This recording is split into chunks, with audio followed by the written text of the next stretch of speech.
बंदी छोड़ सतगुरु रामपाल जी भगवान की जय हो। परमपिता परमात्मा, सारी सृष्टि के रचनहार, कुल मालिक, असंख्य ब्रह्मांडों के स्वामी, जगत गुरु, तीनों लोकों में प्रवेश करके सबका पालन पोषण करने वाले राजाधिराज, आत्माधार, नाथों के नाथ, देवों के देव महादेव, सर्वेश्वर महेश्वर, मृत्युंजय, अजरो अमर, आदि अनादि सनातनी प्रभु, जगत पिता जगदीश्वर, श्री श्री 1008 की उपाधि के वास्तविक अधिकारी, अकाल मूर्त, शब्द स्वरूपी राम वासुदेव, सर्वगतम ब्रह्म, परम पूज्य, प्रथम पूज्य, परम संत, परम पुरुष, परम धनी, परम दयालु, सत्य कबीर, हक्का कबीर, अल्लाहु कबीर, अल्लाहु अकबर, अल्लाह ताला, जगत के तारणहार, जगत के मुक्तिदाता, जगत के जगन्नाथ, हारे का सहारा, हिंदुओं का राम भगवान प्रभु, मुसलमानों के अल्लाह, सिखों के वाहिगुरु, ईसाइयों के मसीह, दया के सागर दयानिधि, करुणा के सागर करुणानिधि, असली मर्यादा पुरुषोत्तम, स्वयंभू परिभू, संत शिरोमणि सतगुरु रामपाल जी परमेश्वर जी के चरण कमल में देश विदेश से हम सभी भाई बहनों का अनंत कोटि दंडवत प्रणाम। सत्साई भाई और बहनों, दया परम पिता परमेश्वर जी की, पूज्य गुरुदेव भगवान की विशेष रजा से, उनके विशेष आशीर्वाद से आप और हम सभी भाई बहनों को सोशल मीडिया पर एक दूसरे से रूबरू होने का मौका मिलता है।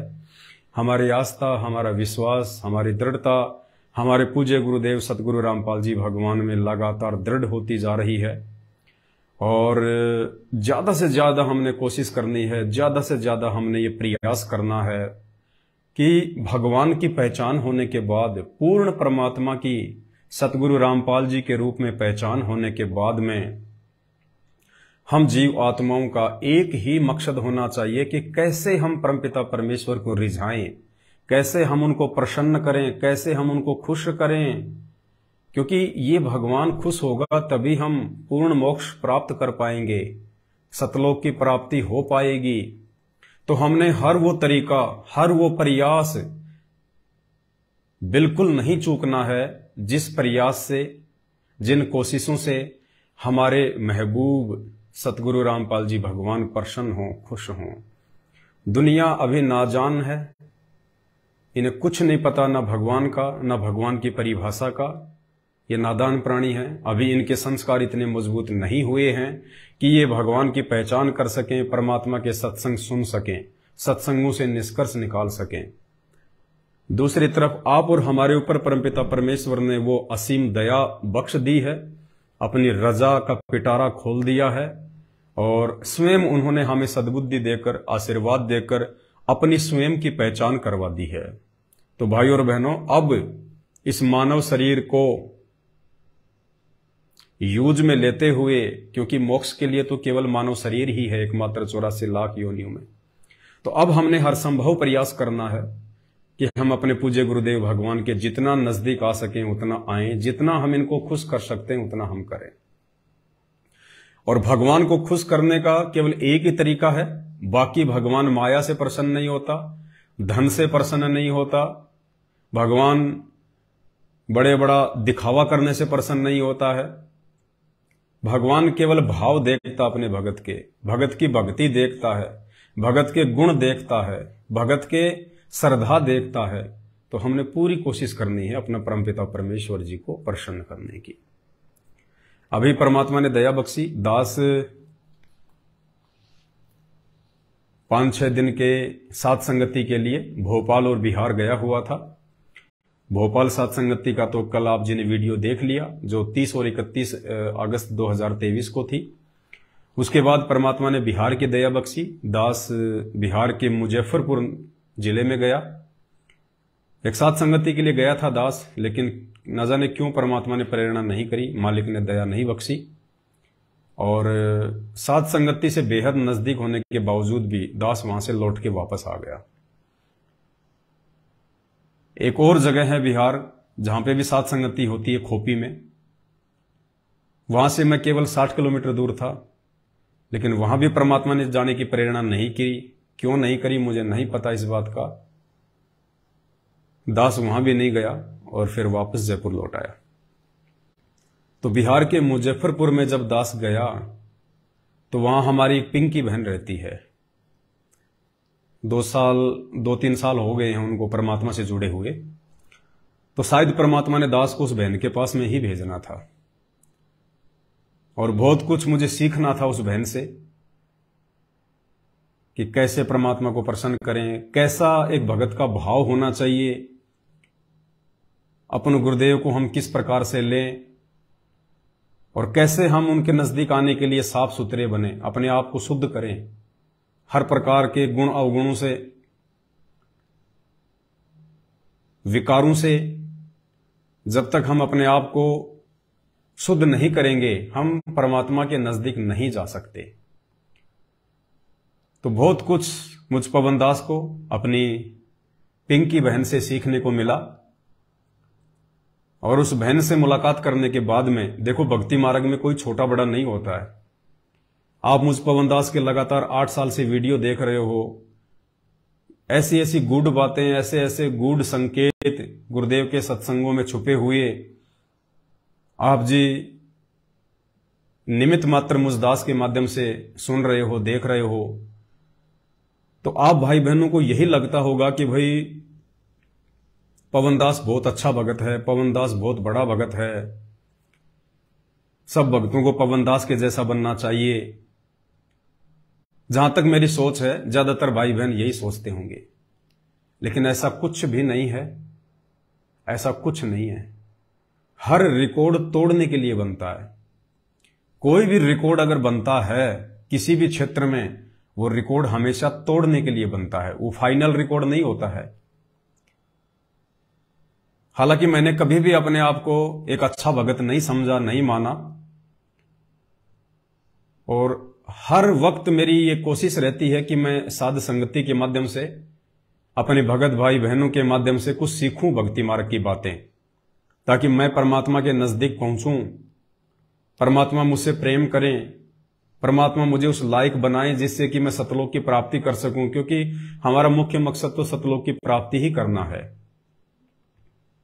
तो जब दास बहन के घर गया बिहार में, पिंकी बहन के, तो भाई और बहनों जो भाव भक्ति के प्रति, भगवान के प्रति, एक भगत के अंदर क्या गुण होने चाहिए, किन किन अवगुणों से उसको दूर होना चाहिए, भगत भाई बहनों के प्रति कैसा प्यार और प्रेम होना चाहिए, अपने गुरुदेव के प्रति कैसी श्रद्धा होनी चाहिए, इस दास ने उस आश्रम में जाके बहन के घर में और बहुत कुछ सीखा। और मुझे अंदर से यह फील हुआ कि पवन दास तू तो अभी उस बहन के नाखून के बराबर भी नहीं है, जो मात्र 2 साल से ही परमात्मा से जुड़ी है, मात्र 2 साल से। तो अभी उस बहन के नाखून के बराबर भी नहीं है। उस बहन के गुरुजी के प्रति भाव, श्रद्धा, भक्तों के प्रति सेवा भाव, हर प्रकार से 5 विकारों से दूर, उनके भगत जी के साथ उनका आपसी तालमेल, सामंजस्य, एक उनकी बेटी है, उस बेटी के भाव, और परमात्मा हर दूसरे तीसरे दिन उनको दर्शन देते हैं, साक्षात परमात्मा उनको दिखाई देते हैं। तो कुछ बातें जो मुझे उस बहन से सीखने को मिली वो मैं आपसे भी शेयर करना चाहूंगा, क्योंकि साध संगति भगवान ने इसीलिए रखवाई है कि एक ने कही दूजे ने मानी, कहे कबीर वो दोनों ज्ञानी। हम लोगों ने सीखना है, हम भगत नहीं हैं, हम भगत बनने का प्रयास कर रहे हैं। तो हमने कोशिश करनी है एक दूसरे के माध्यम से आगे बढ़ने की, कि कैसे हम परमात्मा के नजदीक पहुंचे। तो सबसे पहले तो हमें पहचान हुई भगवान कौन है, परमात्मा कौन है, परमेश्वर कौन है। और जिनको हम भगवान मान के पूजा करते थे, 33 करोड़ देवी देवताओं को, ब्रह्मा विष्णु महेश को, श्री राम श्री कृष्ण को, ईसा मसीह को, हजरत मोहम्मद को, या जितने भी पंथ और संप्रदायों में उन्होंने अपने अपने इष्ट और भगवान बना रखे हैं। तो सबसे पहले तो गुरुदेव भगवान ने हम पर एक विशेष मेहर करी, रजा करी। स्वयं परमात्मा होने के बावजूद भी इन्होंने एक गुरु की भूमिका की, आप और हमें सत्संग समझाए, ज्ञान समझाया, शास्त्रों से हमें भगवान निकाल के दे दिया और पहचान करवा दी कि बेटा शास्त्रों में जिस कबीर के विषय में महापुरुषों ने कलम तोड़ व्याख्या की हुई है वो कबीर कोई और नहीं, साक्षात तुम्हारा गुरु है जो आज धरती पे आए हुए हैं, प्रकट हैं 8 सितंबर 1951 से। तो जैसे कि परमात्मा ने दास को निमित्त बना के और गुरुदेव भगवान को यानी स्वयं को भोग लगवाना शुरू किया ताकि मेरे भक्तों की आस्था और दृढ़ हो, उनका विश्वास और बढ़े, और जो भी उनके प्रारब्ध में कोई संकट हो, कोई कष्ट हो या इन फ्यूचर भविष्य में उनके संस्कार में कोई दुख तकलीफ आनी हो तो परमात्मा उसको टाल सके। इसलिए परमात्मा पहले से अपनी विशेष आत्माओं के ऊपर मेहर करते हैं। जैसे मालिक को पता था कि द्रौपदी के भाग्य में एक ऐसा कुसंस्कार है जिसके चलते शादी होने के बाद उसकी साड़ी उतारी जाएगी, बीच सभा में उसको नंगा किया जाएगा, वो उसका संस्कार था। लेकिन वो अच्छी आत्मा थी, भगवान की प्यारी आत्मा थी, किसी न किसी जन्म में वो सतगुरु रामपाल जी भगवान की शरण में रही हुई थी। तो परमात्मा ने पहले ही आके एक अंधे महात्मा का रूप बना के और द्रौपदी से साड़ी का दान ले लिया। और हम सबको पता है आगे चल के कैसे सूक्ष्म रूप में उस कबीर परमात्मा सतगुरु रामपाल जी भगवान ने द्रौपदी का चीर बढ़ाया और महिमा हो गई श्री कृष्ण जी की। जबकि श्री कृष्ण जी उस समय जब द्रौपदी का चीर हरण किया जा रहा था उन्हें तो पता भी नहीं था कि द्रौपदी के साथ क्या हो रहा है। वो तो अपनी पत्नी रुक्मणी के साथ में चौपड़ पासा खेल रहे थे, शतरंज खेल रहे थे, उन्हें तो कुछ पता भी नहीं था। तो ठीक इसी प्रकार भाई और बहनों, आप और हम कुछ विशेष और प्यारी आत्माओं के लिए परमात्मा ने यह रास्ता अपनाया है जो द्रौपदी के लिए अपनाया। मालिक हमसे भोग लगवा रहे हैं, मालिक हमसे अपना प्रकट दिवस मनवा रहे हैं, परमात्मा हर वो भक्ति की क्रिया हमसे करवा रहे हैं जिससे कि गुरुदेव भगवान प्रसन्न हो। बाकी हमारे ही भाई बहन जो कि गुरुदेव के कलयुगी परिवार से जुड़े हुए हैं, उन आप फर्जी आश्रमों से जुड़े हुए हैं, जो आश्रम अपने धार्मिक धंधे के लिए गुरुदेव के कलयुगी परिवार ने खोल रखे हैं, वो लोग देखो कैसे राजनीतियां कर रहे हैं, रक्तदान देहदान में उलझे हुए हैं, स्टेडियम बनवा रहे हैं, धरने प्रदर्शन रैलियों में उलझे हुए हैं। और आप और हमसे परमात्मा इतने प्रसन्न हैं कि मालिक ने हमसे वो सभी कुकर्म छुड़वा रखे हैं।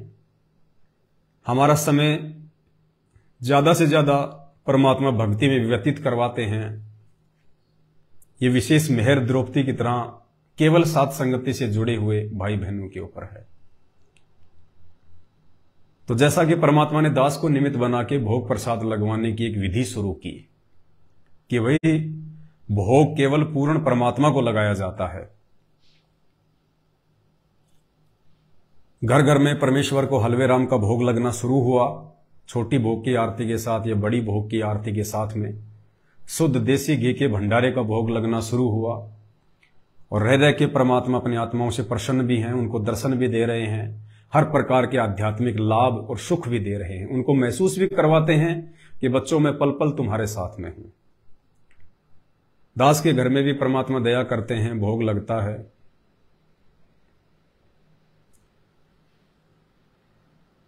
तो जब बिहार हम गए तो दास को अंदर से महसूस हुआ कि अभी भी काफी संख्या में भाई बहन केवल देखा देखी में भोग लगा रहे हैं। अभी उनके अंदर से वो भाव प्रकट नहीं हो पा रहे हैं। ठीक है, वो भी अच्छी बात है कि हम देखा देखी में भोग लगा रहे हैं, लेकिन जब तक हम उस क्रिया को अंतःकरण से नहीं करेंगे, एक विशेष जिम्मेदारी मानकर नहीं करेंगे, तब तक हमें उस भोग के लगाने का भी विशेष लाभ नहीं मिलेगा। तो बहन ने बताया कि एक समय मैं 1 या 2 दिन के लिए कहीं घर से बाहर चली गई थी, पीहर में गई थी या कहां गई थी, उससे पहले रोज गुरुदेव को सुबह शाम बहन भोग लगाया करती थी हलवे राम का। और 2-3 दिन के बाद जब बहन घर पे वापस आई और जब बहन रसोई में गई तो बहन ने बताया कि वहां पे परमपिता परमेश्वर सतगुरु रामपाल जी भगवान बैठे हुए थे। उस रसोई में हमारे पूज्य गुरुदेव भगवान, ये सारी सृष्टि के जगन्नाथ बैठे हुए थे। और बहन ने कहा कि गुरुजी आप रसोई में बैठे हो। तो परमात्मा ने कहा कि बेटी, मैंने 2 दिन से खाना नहीं खाया, मैं 2 दिन से भूखा बैठा हूं बेटी, 2 दिन से मैंने खाना नहीं खाया।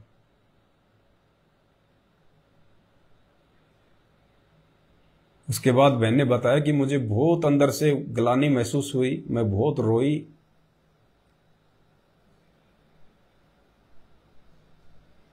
क्योंकि हम तो यही सोच रहे थे कि भाई चलो सुबह शाम फॉर्मेलिटी में गुरुजी को भोग लगा दिया, देखा देखी में गुरुजी को भोग लगा दिया। ये परमात्मा अपने भगत का भोग स्वीकार करने के लिए आता है सूक्ष्म रूप से, जैसे द्रौपदी का चीर बढ़ाया सूक्ष्म रूप से।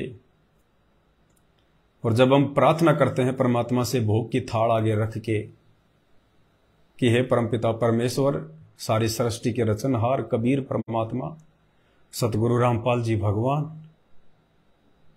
आप जी का भोग प्रसाद तैयार है, आप अपनी पवित्र रसना से इसे पवित्र करने की कृपा करें।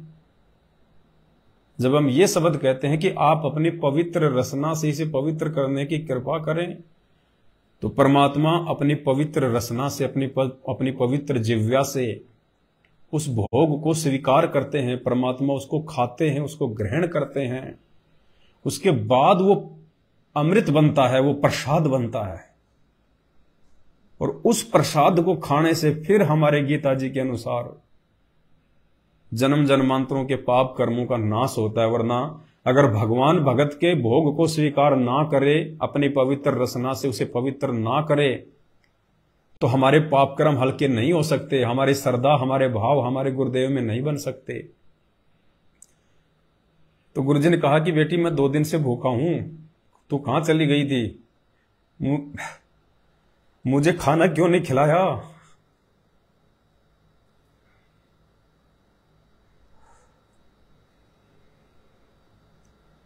तो बहन को महसूस हुआ कि आज से पहले तो मैं भी देखा देखी में भोग लगा रही थी परमात्मा को, कि सब भाई बहन लगा रहे हैं तो हम भी लगा रहे हैं। उस दिन से बहन को महसूस हुआ कि हकीकत में परमात्मा अपने बच्चों का भोग प्रसाद ग्रहण करने के लिए आते हैं।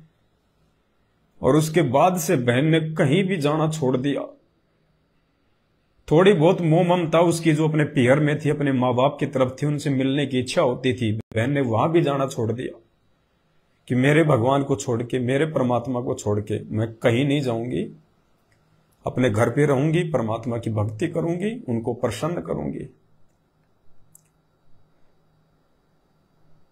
और उस दिन के बाद से बहन ने परमात्मा को हृदय से फिर भोग लगाना शुरू किया। और बहन कहती है कि परमात्मा रह रह के मुझे साक्षात दर्शन देते हैं, साक्षात।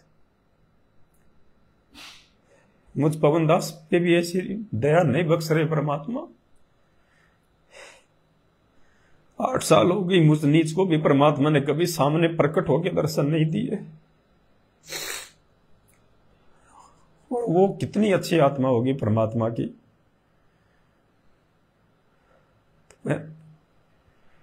हमने कोशिश करना है उस बहन के जैसा बनने का, उस बहन के जैसे भाव अपने अंदर लाने का।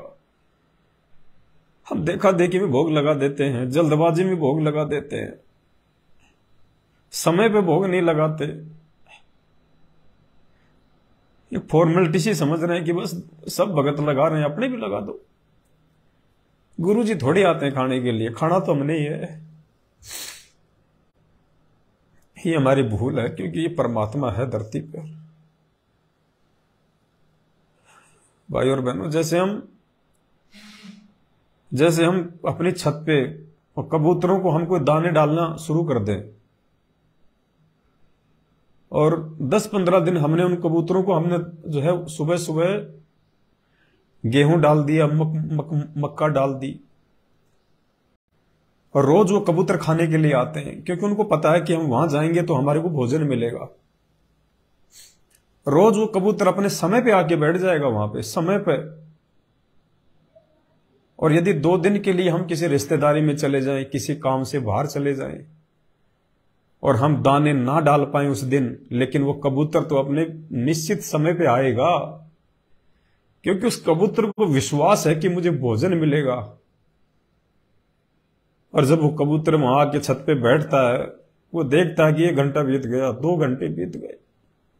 वो बेचारा भोला पक्षी होता है, वो इस उम्मीद में, इस आस पे बैठा रहता है कि मालिक आएगा, दाने डालेगा, मेरा पेट भरेगा। और वो पूरा दिन बेचारा इसी उम्मीद में भूखा बैठा रहता है वो पक्षी। और जब उसको दाना नहीं मिलता है तो वो दोष उस दाने डालने वाले को लगता है। तो इसी प्रकार पुण्यात्माओं, ये परमात्मा है, हालांकि ये समर्थ है, ये पूरी सृष्टि को खिला रहा है, ये हमारे भोजन का भूखा नहीं है। ये तीनों लोकों में प्रवेश करके सबका पालन पोषण करता है ये परमात्मा। ये सिर्फ हमारे भाव का भूखा है कि मेरे बच्चे इस खाली देखा देखी में भोग लगा रहे हैं या कुछ अंदर से भाव भी हैं उनके। उस दिन के बाद से बहन ने बिल्कुल कहीं भी आना जाना मना कर दिया कि मैं कहीं नहीं जाऊंगी। मेरे परमात्मा से बढ़ के, मेरे गुरु से बढ़ के ना मेरे माँ बाप हैं, ना मेरे रिश्तेदार हैं। मेरा घर ही मेरा आश्रम है। और यदि मुझे कहीं जाना भी पड़ गया तो मेरे भगवान को भोग लगा के जाऊंगी और शाम को वापस आके भोग लगाऊंगी। मेरे परमात्मा को खाना खिलाने के समय पे मैं वापस आऊंगी। तो एक तो हमने ये बहुत बड़ी सीख उस बहन से लेनी चाहिए कि हम देखा देखी में भोग ना लगाएं गुरुदेव को। ये परमात्मा है और ये आता है भाई बहनों, आता है।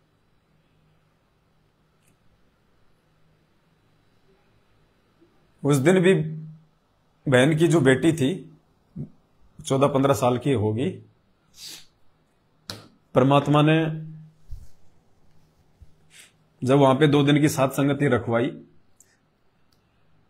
सारा दिन पूरी रात 24 घंटे परमात्मा के ज्ञान आधार से चर्चा मालिक की। और कोई बात नहीं, कोई घर की बात नहीं, कोई खेत खलिहान की बात नहीं, कोई बच्चों की बात नहीं, कोई रिश्तेदारों की बात नहीं, केवल सतगुरु रामपाल जी भगवान की बातें, उनकी महिमा, उनकी चर्चा।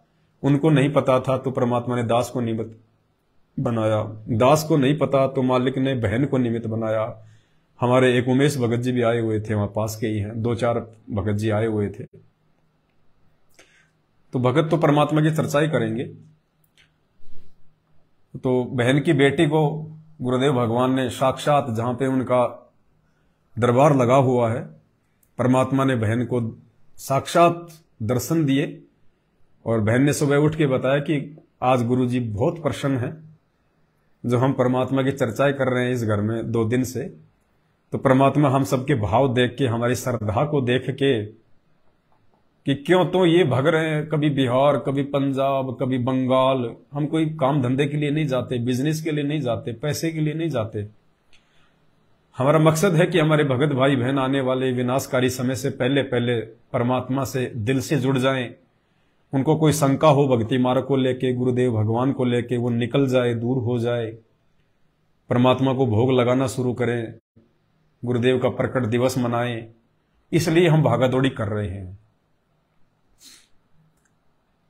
सुबह उस बहन को फिर परमात्मा ने दर्शन दिए और दरबार में गुरुदेव भगवान बैठे हुए हैं। दरबार में गुरुदेव भगवान ने यूं हाथ करके बहन को बिल्कुल जैसे मतलब प्रसन्न मुद्रा में, और परमात्मा ने अपनी इस मुद्रा में, और जब हम लोग आरती कर रहे थे उस समय सबको दर्शन दिया परमात्मा ने। और बहन ने बताया कि गुरुदेव भगवान के पीछे बैक साइड में सूरज की किरणें फूट रही थी, गजब का तेज था, ओरा, परमात्मा के ओरा था पीछे पूरा।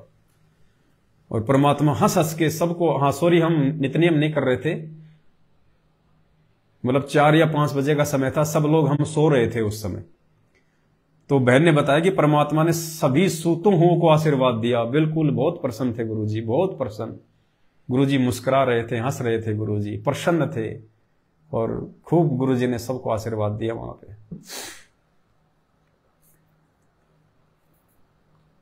दूसरी बात, बहन ने जो परमात्मा का दरबार लगाया हुआ है अपने घर पे,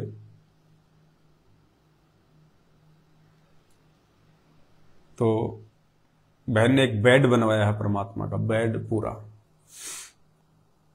बिल्कुल नया बेड, कोई सेकेंड हैंड नहीं, किसी का यूज किया हुआ नहीं, बिल्कुल नया बेड लेके आई है बहन परमात्मा का, चारपाई टाइप में।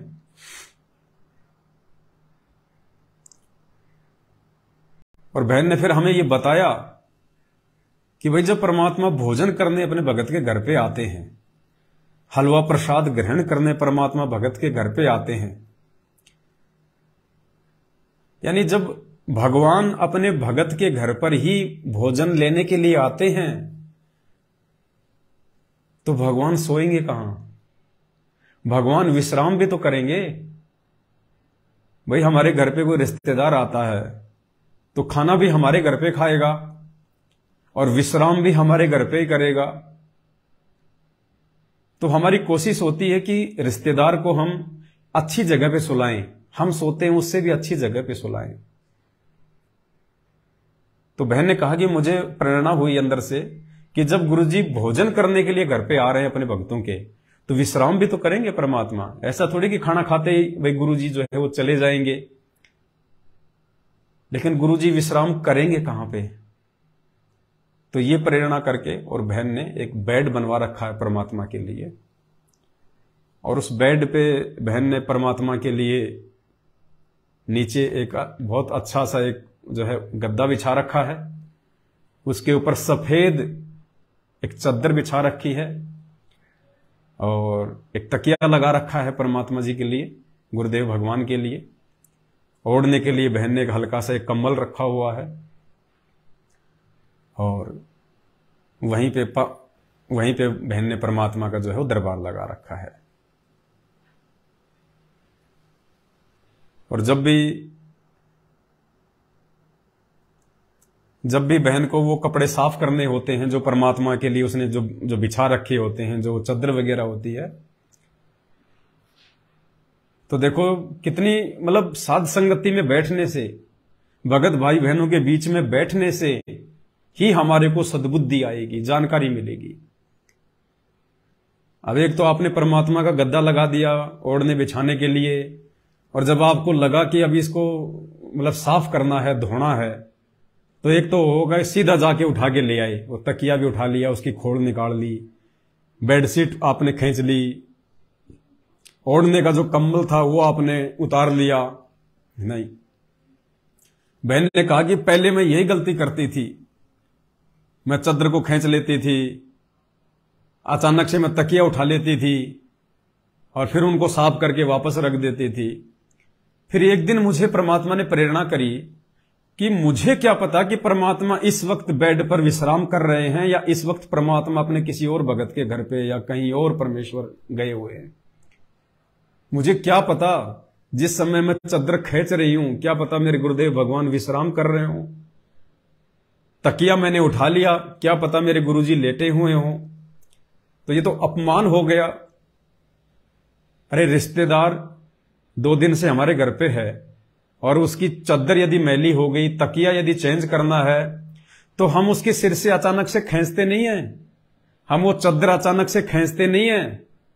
ये उसका अपमान होता है, उसकी बेइज्जती होती है। तो बहन को फिर परमात्मा ने प्रेरणा की, और अगली बार जब बहन ने परमात्मा के लिए दोबारा उन कपड़ों को साफ करने के लिए जब उनको उतारना चाहा, तो पहले दरबार में परमात्मा को दंडवत प्रणाम किया और फिर घुटने टेक के बेड के पास में बैठ के हाथ जोड़ के बहन ने कहा कि हे परमपिता परमेश्वर, हे पूज्य गुरुदेव भगवान सतगुरु रामपाल जी भगवान, हे परमात्मा, हे मालिक, दासी चाहती है कि आपके वस्त्रों को साफ कर दिया जाए परमात्मा, तकिए के खोल चेंज कर दी जाए परमात्मा, आपका जो कंबल है जो ये ओढ़ने का है परमात्मा, परमात्मा दासी इसको साफ करना चाहती है परमेश्वर, हे परमात्मा, दासी ये कपड़े ले रही है परमेश्वर, आप दया करना। उसके बाद में फिर बहन ने प्यार से वो कपड़े उठाए आराम से, और फिर बहन ने उनको धो के साफ करके फिर वापस परमात्मा का लगा दिया। तो बहुत कुछ चीजें हमने सीखने को मिलती हैं भगत भाई बहनों से। अरे दुनिया भाई और बहनों, जिनको ना भगवान का पता है, जिनको ना कोई असली सतगुरु मिला हुआ है, और आप वृंदावन में, मथुरा में, काशी में जाके देखो, आप महंगे महंगे सोने के, चांदी के, पित्तल के उनके बेड, छोटे छोटे झूला झुलाने के लिए, उन पत्थर की मूर्तियों को, उन गुड्डे और गुड्डियों को, और कितने भाव हैं उनके, ज्ञान से नहीं है, पिछले संस्कारों से उन आत्माओं के भाव उन मूर्तियों में हैं। जबकि ना उनके घर पे वो भगवान है, ना श्री कृष्ण है, ना राम है, ना लड्डू गोपाल है, ना राधा है, ना कृष्ण है, कुछ नहीं है, केवल मूर्तियों में सिमट है और कुछ नहीं है। लेकिन उनके भी आप भाव देखो, उनके भी पिछले संस्कार देखो आप। जब वो उन पत्थर की मूर्तियों के साथ में ऐसा बर्ताव करते हैं, इतना प्रेम से भाव विभोर होके, जब वो उनको नए कपड़े पहनाते हैं उन मूर्तियों को, उनकी आंखों में आंसू आ जाते हैं, उनको मुकुट पहनाते हैं, उनको भोग लगाते हैं। अरे आप और हमें तो पत्थर का भगवान नहीं, जिंदा परमात्मा मिला, जिंदा परमात्मा। गरीब जिंदा जोगी जगत गुरु मालक मुर्शद पीव, हमें तो जिंदा सतगुरु मिल गया, पूर्ण परमात्मा मिल गया, साक्षात आ गया। अब हमने तो हर वो क्रिया बड़े प्यार और प्रेम के साथ में करनी है। तो दास को भी परमात्मा ने अंदर से प्रेरणा की, और दास तो भाई और बहनों हिसार की जेल में रह के आया है, इसलिए दास को तो पता है कि वहां पे जो कैदी होते हैं, मुजरिम होते हैं, या वैसे भी जो जेल में चला जाता है, तो कैसे सोने की व्यवस्था है, कैसे खाने की व्यवस्था है। तो हिसार जेल में तो सीमेंट के बेड बने हुए हैं, सीमेंट के बेड, पत्थर के बेड, और ओढ़ने बिछाने के लिए क्या दिया जाता है, कम्बल। वो काले काले कम्बल जो पहले फौजियों को मिलते थे, जिनमें रोए रोए से होते थे, उनको ओढ़ते सारे शरीर के काले काले धागे से चिपक जाते थे। वो कम्बल मिलते हैं वहां पे, एक ओढ़ने का, एक बिछाने का।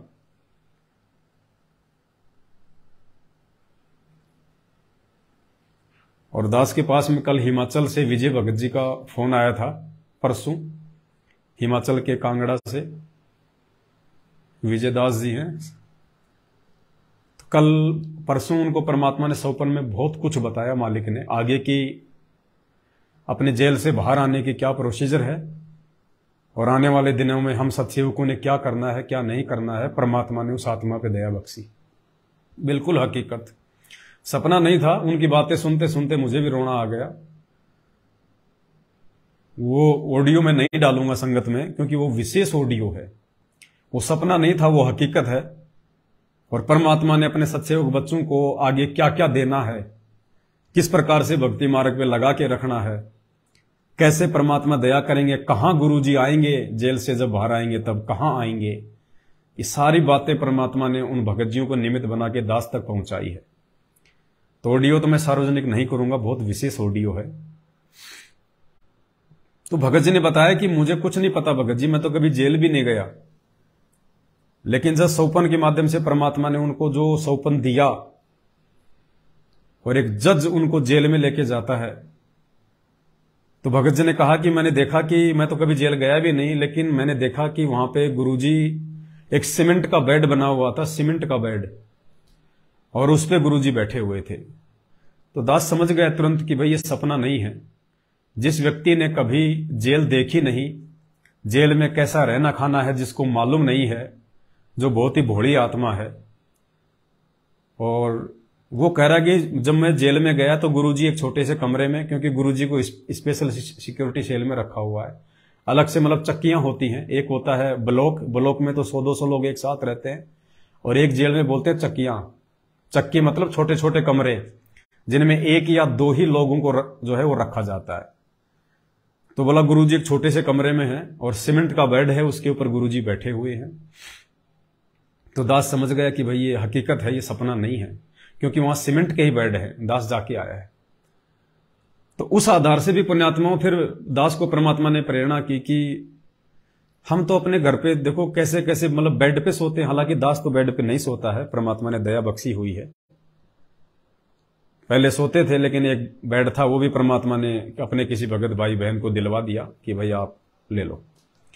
और दास तो 400 500 रुपए के जो गद्दे आते हैं, जो टेंट हाउस में मिलते हैं, जो ब्याह शादी में जो भेजे जाते हैं, दास ने तो वो ला रखे हैं और उनको जमीन पे बिछा कर अपना सहपरिवार अपना विश्राम करते हैं।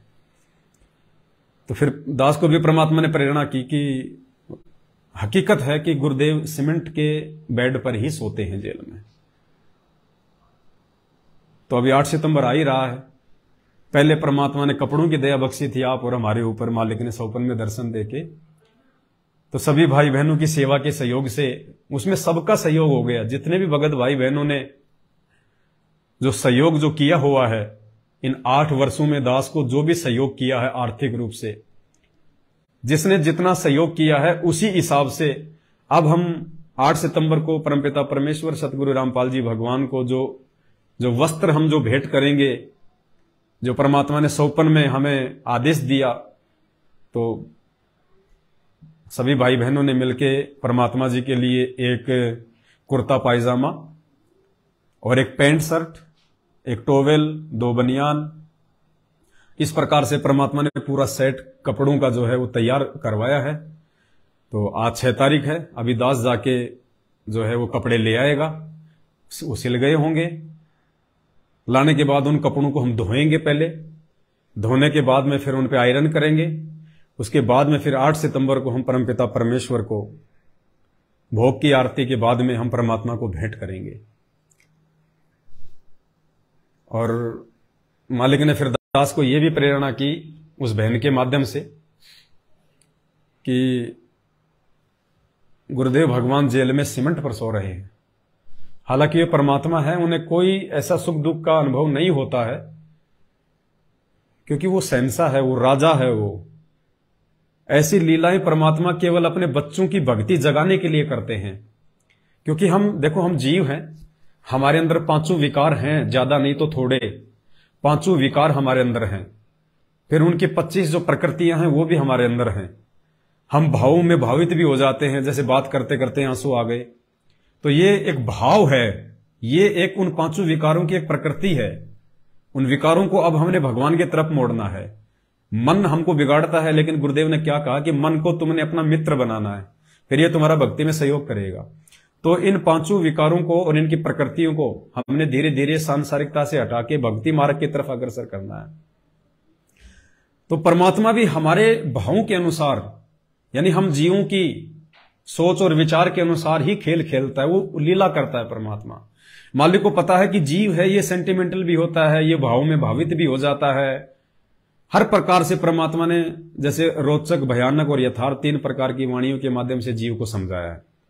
तो परमात्मा हमें भाव विभोर भी करते हैं अपने शब्दों से, अपने वचनों से। खुद सत्संगों में भी सतगुरु रामपाल जी भगवान कई बार अपनी आंखों से आंसू निकाल देते थे, भाव विभोर हो जाते थे, रोने लग जाते थे, क्योंकि मालिक को पता है कि कुछ बातें इनको इसी प्रकार से समझाई जो है वो जा सकती हैं। तो हालांकि वो तो परमात्मा है, सतलोक का राजा है, जिसने पूरी दुनिया को, राजा महाराजाओं को, देवी देवताओं को जिसने ये सुख दिए हुए हैं, ये मालिक की रजा से ही ये ब्रह्मा विष्णु महेश काल महाकाल सब सुख भोग रहे हैं। ये पूरी दुनिया के राजा लोग, मंत्री लोग सब सुख उस परमात्मा के आशीर्वाद से भोग रहे हैं। उनकी भक्ति के प्रतिफल में आज उनको वो मलाई खाने को मिल रही है। उनके पिछले जन्मों की भक्ति से आज वो राजा महाराजा बने हुए हैं। लेकिन फिर भी हम भक्ति मार्ग में हैं, हमने अपने गुरुदेव को हर प्रकार से महत्व देना होगा। तो मालिक को दास ने प्रेरणा की कि हम भी चूंकि परसों परमात्मा का प्रकट दिवस है, आज 6 तारीख है, 6 सितंबर है, तो आज सुबह ही परमात्मा ने दास के अंदर ऐसे भाव नित्य नियम के समय प्रकट किए कि क्योंकि दास के पास में भाई बहनों की सेवा होती है, तो दास के माध्यम से जो चीज होगी वो सभी भाई बहनों की सेवा लग जाती है उसमें। तो बहन का तो अपना पर्सनली मैटर था, जो भी परमात्मा के लिए बेड लेके आई, लेकिन यहां जब परमात्मा के लिए ऐसा बेड आएगा, कोई भी सामान यदि आता है तो वो सबकी सेवाओं में काउंट होता है, सबका उसमें हिस्सा हो जाता है, उसमें सबकी सेवा लग जाती है उसमें। और ये हकीकत भी है, जितने हम अपने परमात्मा के नजदीक जाएंगे उतना ही परमात्मा हमारे जो है वो नजदीक आएंगे। तो आज 6 सितंबर है, अभी दास परमात्मा को दंडवत प्रणाम करके उन्हीं की सत प्रेरणा से, उन्हीं का आदेश समझकर, और अभी एक अच्छा सा बेड जो है सभी भाई बहन मिलके हम परमात्मा की सेवा में लेके आएंगे, अच्छा बेड लाएंगे, क्योंकि भगवान है और इनको तो जितना समर्पित कर दिया जाए उतना थोड़ा है। तो दास देखेगा जितना भी आ जाए, क्योंकि भगवान है और मालिक कहते हैं तन मन धन सब तेरा, और तेरा तुझको अर्पण क्या लागे मेरा। हमें परमात्मा ने जो दे रखा सब कुछ उन्हीं का है, आपको जो भगवान ने दे रखा सब कुछ उन्हीं का है, गुरुदेव का है, हमारा कुछ नहीं है। और उनका यदि उनको पाई पाई भी समर्पित कर दी जाए तो भी थोड़ा है। तो कोई छोटा मोटा तो संत है नहीं, ये तो स्वयं साक्षात गोविंद हैं। गोविंद असली लड्डू गोपाल हैं, असली लड्डू गोपाल, असली झूले लाल, असली झूले लाल। ये है असली मर्यादा पुरुषोत्तम, असली वासुदेव। और इनकी जितनी सेवा हो जाए उतनी थोड़ी है। तो अभी दास परमात्मा को दंडवत करके बाजार में निकलेगा, और जैसे भी परमात्मा दया करेंगे सभी भाई बहनों की तरफ से ये दास परमात्मा के लिए बहुत मतलब ऐसा बेड लाएंगे परमात्मा के लिए कि हमारी औकात से बाहर, चाहे 1 लाख रुपए का बेड आए, हम परमात्मा जी के लिए बहुत मुलायम, मखमल, साफ सुथरा बिल्कुल एक बेड दास लेके आएगा। केवल परमेश्वर का ही होगा, परमेश्वर के लिए होगा। और जब तक परमात्मा बाहर आने की दया नहीं करते हैं तब तक वो बेड दास की झोपड़ी पे परमात्मा की सेवा में रहेगा। उसी प्रकार परमेश्वर के विश्राम के लिए तैयार किया जाएगा। और जैसे ही हमारे गुरुदेव भगवान आ जाएंगे, परमात्मा आ जाएंगे, जहां भी आएंगे हम परमेश्वर की सेवा में उनके विश्राम के लिए वो चीज हाजिर कर देंगे। जो भी दास के पास में सुई से लेके हाथी तक जो भी सामग्री है सेवा के लिए, सारी की सारी परमेश्वर के चरणों में सप्रेम भेंट कर दी जाएगी। उसके बाद वो बेड हम परमपिता परमेश्वर जी को साक्षात उनके विश्राम के लिए समर्पित करेंगे, फिलहाल उनके सूक्ष्म विश्राम के लिए, और ताकि हम सभी भाई बहनों की सेवा लग जाए और परमात्मा हमसे खुश हो, हमसे प्रसन्न हो, तो परमात्मा दया बख्शेंगे। तीसरी बात, दास जब बिहार में गया हुआ था मुजफ्फरपुर में, तो खोपी पड़ता है पास में, खोपी को जिला है या शहर है मुझे नहीं पता, वहां पे हर महीने या हर 15 दिन में कोई साथ संगति वगैरह होती है। काफी समय से वो दास को कह रहे थे भगत जी आप आओ, भगत जी आप आओ, लेकिन दास 6 साल से बिहार जा ही नहीं पा रहा था। अभी दास जैसे बिहार गया तो दास का यह था कि दास सभी से मिलके आएगा,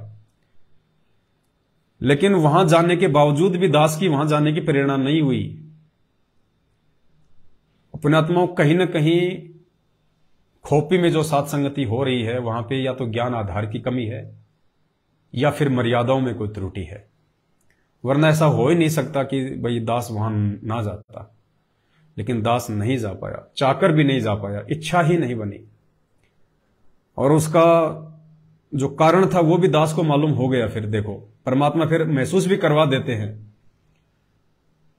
दूसरे दिन उस बहन के घर पे जब हम थे तो वहां एक भगत के पास में, और खोपी में जो साथ संगति रखवाते हैं डॉक्टर भगत जी हैं, देवेंद्र है या क्या नाम उनका, शायद देवेंद्र दास जी है या क्या है, तो उनका फोन आता है और वो उनको कहते हैं कि 8 सितंबर को अपन सात संगति रख रहे हैं यहां पे खोपी में, और गुलाब जामुन बनेगी, एक दो मिठाई और बताई उन्होंने फोन पे कि गुलाब जामुन, और दास भी सुन रहा था कि गुलाब जामुन बनेगा, मिठाइयां बनेंगी।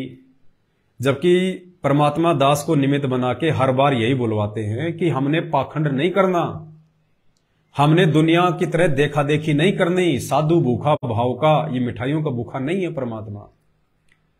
और दास ने यह कहा था कि आप अपने घर पे जब परमात्मा का प्रकट दिवस मनाएं पर्सनली, और इस 8 सितंबर को हमने कहीं कोई साथ संगति में नहीं जाना, हमने कहीं कोई साथ संगति नहीं रखवानी। दास के बार बार विनती करने के बावजूद भी उन्होंने खोपी में एक साथ संगति रखी है। और अभी भी दास के पास में बंगाल से एक मैसेज आया है, उन्होंने भी 3 दिन की साथ संगति रखवाई है। भाई कौन से दिन सुधरोगे मेरे भाई, कौन से दिन सुधरोगे? अरे भगवान तुम्हारे घर पे आने को तैयार है 8 सितंबर को, और तुम भगवान को अपने घर पे बुलाना नहीं चाहते, तुम अपने घर को आश्रम बनाना ही नहीं चाहते, तुम अपने गुरुदेव भगवान के पावन चरण कमल अपने घर पे रखवाना ही नहीं चाहते। तुम जो भगत भाई बहन 8 सितंबर को भी, विशेषकर 8 सितंबर को भी, बाकी दिन जाओ ना। दास ने यह प्रार्थना की कि 8 सितंबर को तो कम से कम अपने घर पे रह के गुरुदेव भगवान को भोग लगाओ। 8 सितंबर को तो कम से कम भगवान को अपने घर पे प्रकट करो, उनको आना पड़ेगा। आप चाहे सूखी रोटी का भोग लगाओ भगवान को।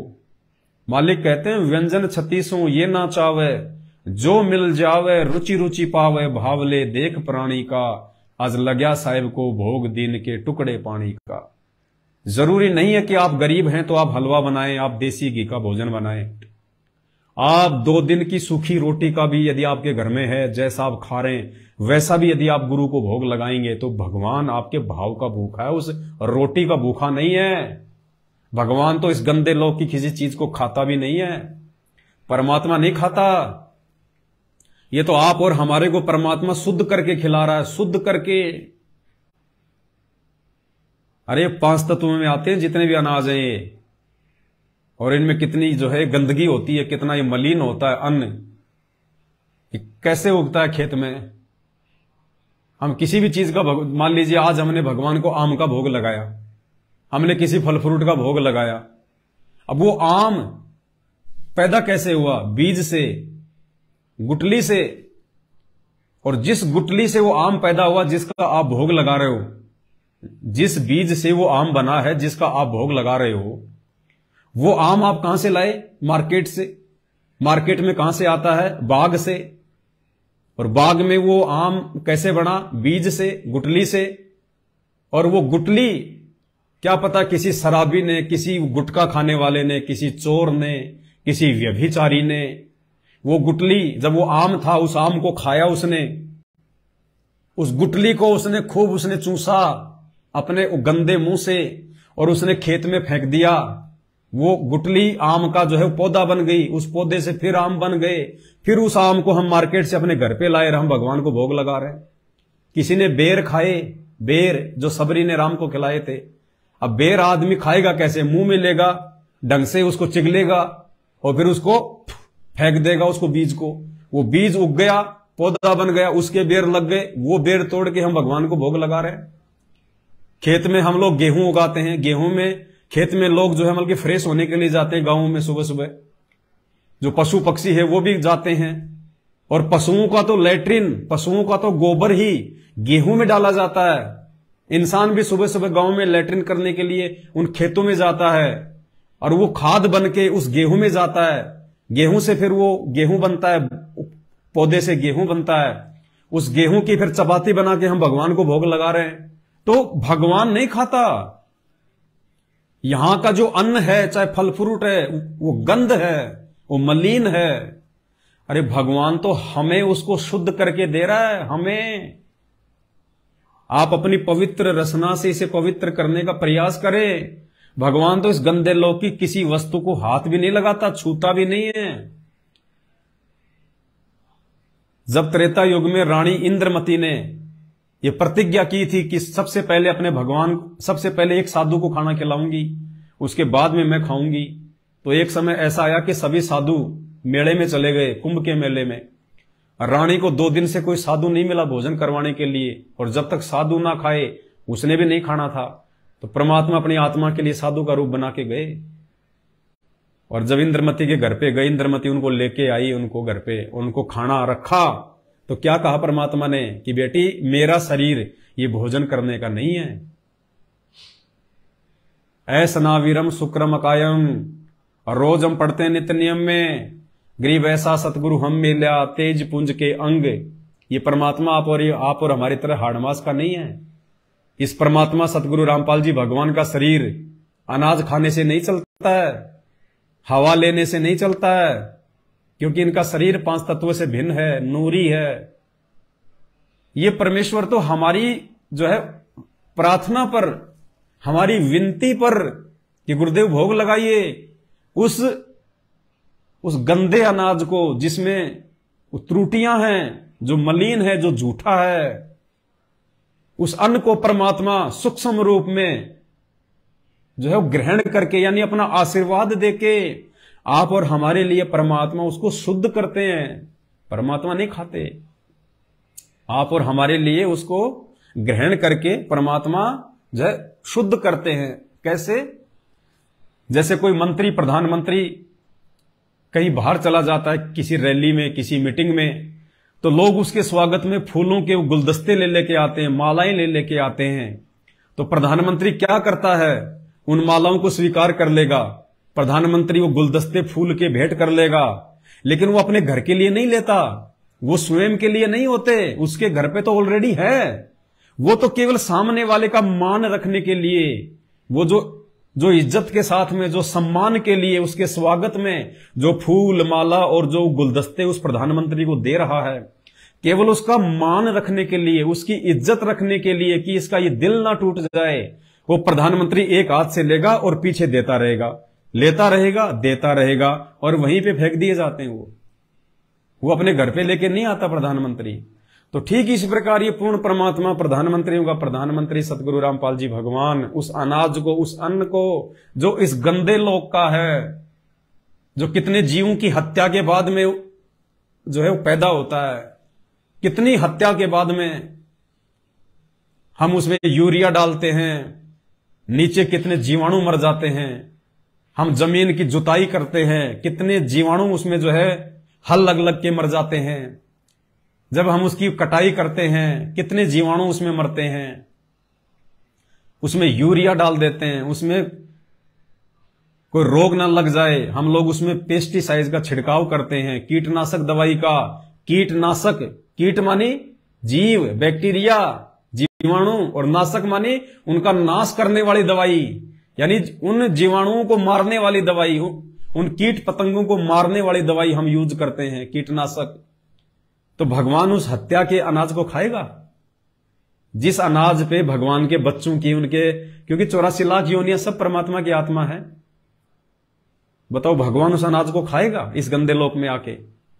वह अरे वो तो शब्द रूपी भोजन खाता है। परमात्मा अपने शब्द में कहते हैं ना, आज मोहे दर्शन दियो जी कबीर, अमृत भोजन म्हारे सतगुरु जी में, अमृत भोजन म्हारे सतगुरु जी में, अमृत भोजन म्हारे सतगुरु जी में, वो शब्द दूध की खीर, आज मोहे दर्शन दियो जी कबीर। वो तो शब्द दूध की खीर खाता है परमात्मा, शब्द रूपी आहार करता है परमात्मा। सतगुरु रामपाल जी भगवान का शरीर आप और हमारी तरह हाड़ मांस का नहीं है। दिखाई देते हैं, एक खिलौना, एक गुड़िया, वो दिखाई जरूर देते हैं हमारे को इंसान के जैसे, बच्चों के जैसे, लेकिन उनका हाड़ मांस नहीं होता उनमें। ऐसे ही ये परमात्मा है, ये तो अमृत भोजन खाता है। वो अनाज, वो भोग परमात्मा आप और हमारे को शुद्ध करके देता है, ताकि हमारे ऊपर पाप ना चढ़े और जो पहले वाले पाप हैं उनका सत्यानाश हो। तो दास विनती करेगा, 8 सितंबर के दिन कोई भी भाई बहन, विनती कर सकता हूं भाई, जबरदस्ती नहीं है, आदेश नहीं है, और ना दे सकता मैं आदेश, मैं तो कुत्ता हूं परमात्मा का, आप ही में से एक आपका भगत भाई हूं। मैं विनती कर सकता हूं, प्रार्थना कर सकता हूं परमात्मा के द्वारा की गई प्रेरणा के आधार से। मानना या ना मानना ये आपके ऊपर है भाई, चाहे खूब करो सात संगति 8 सितंबर को, मुझे कोई प्रॉब्लम नहीं है। मैं तो केवल विनती कर सकता हूं कि 8 सितंबर को कहीं भी सात संगति में ना जाएं। अगर किसी ने रखवाली है तो भी ना जाएं, और कोशिश करो जिसके घर में संघर्ष है वो भी कोशिश करो, जिसके घर में भोग नहीं लगाने दिया जा रहा वो भी कोशिश करो उस दिन परमात्मा को जैसे तैसे करके लुक छुप के भोग लगाने का।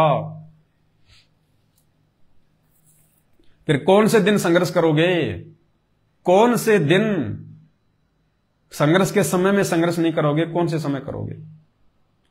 बच्चा यदि पढ़ाई के समय में पढ़ाई नहीं करेगा तो क्या परीक्षा में पढ़ाई करेगा?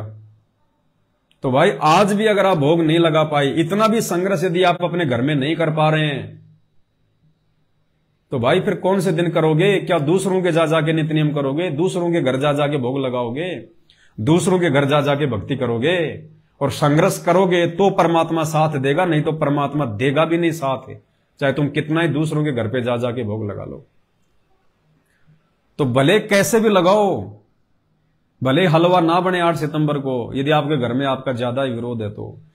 अरे आपको तो रोटी मिलती होंगी उस घर में खाने को, वो जैसी भी रोटी मिल रही है उन रोटियों का लुक छुप के जैसे भी, चाहे बाथरूम में जाके नहाने के बहाने बाथरूम में जाके और चुप चुप धीरे धीरे होठ हिला के हल्के हल्के, और रोटी का टुकड़ा ही रख दो तुम, परमात्मा भाव देखेगा।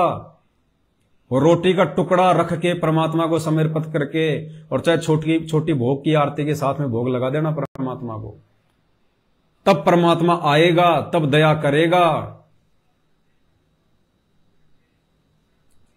सुदामा श्री कृष्ण जी का कितना प्रिय मित्र भी था और उसका भगत भी था।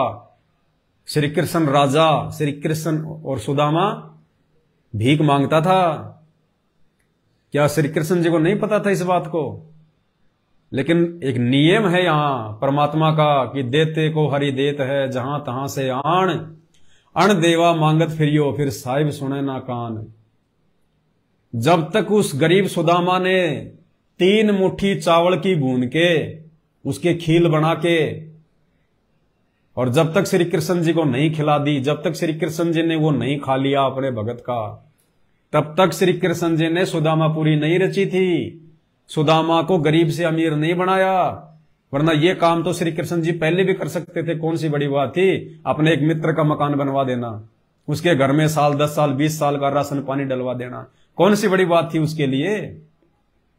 लेकिन यहां के भगवान भी अपना नियम नहीं तोड़ते कि देते को हरि देत है, जहां तहां से आण अण देवा मांगत फिरियो, साहिब सुने ना कान।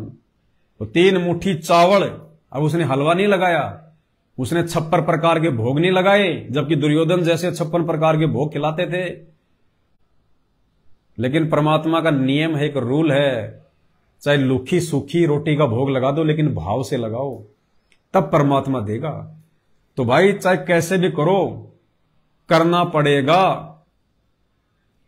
अपने घर पे रह के भोग लगाओ परमात्मा को, कहीं भटकने भरमने की जरूरत नहीं है। 8 सितंबर के दिन कहीं सात संगति में जाने की जरूरत नहीं है। और कोशिश करो जिस जगह पे, जिस घर पे लगातार सात संगतियां हो रही है हर महीने, वहां मत जाओ। ध्यान से सुन लो कान खोल के, एक ही भगत का ठेका नहीं है कि एक ही भगत के घर पे सात संगति होगी, नहीं। आज आपने करवा ली, अगले महीने किसी और भगत ने करवा ली, उसके अगले महीने किसी और भगत ने करवा ली। हर भगतों के घर पे सात संगति रखो जिनके घर पे विरोध ना हो, जिनके घर पे सभी उपदेशी हों। और यदि सभी उपदेशी नहीं हैं और किसी भी प्रकार से यदि वो विरोध नहीं करते हैं तो ही सात संगति रखवानी है। सात संगति में जाने से पहले पूछ लिया करो, भगत जी कौन कौन उपदेशी है? वो कहते भगत जी बस मैं उपदेशी हूं, मेरी भगतमती उपदेशी है, मेरे सास ससुर उपदेशी नहीं है, एक मेरा देवर भी रहता है वो भी उपदेशी नहीं है, हैं भगत जी विरोध नहीं करते हैं। फिर भी सोच समझ के कोशिश हमारी यही होनी चाहिए सबसे पहले तो वर्तमान में कि साध संगति केवल उसी घर में रखवानी चाहिए, उसी घर में होनी चाहिए जिस घर में पूरे उपदेशी हैं और अनुपदेशी उस घर में कोई भी ना रहता हो, और थोड़ी खुली खुली जगह हो। 150 भगत आ जाएं, 10-20 भगत आ जाएं, तो कम से कम लैट्रिन पानी की अच्छी व्यवस्था हो। ये ना सोचा करो कि मेरे घर पे साध संगति, मेरे घर पे रखवा लूं साध संगति, एक लैट्रिन बाथरूम ढंग का नहीं है और फिर 100 भगत आ गए, बताओ वो क्या करेंगे भाई। तो साध संगति रखवाने मात्र से परमात्मा प्रसन्न होंगे या साध संगति रखवाने मात्र से आपको कोई पुण्य मिल जाएगा, इस बात को भूल जाना। साध संगति अपने घर पे रखवाने का कोई विशेष पुण्य नहीं है। वो तो जितना आपको मिलेगा उतना ही आने वाले को मिलेगा, बराबर मिलेगा, आपको कोई विशेष नहीं मिलेगा।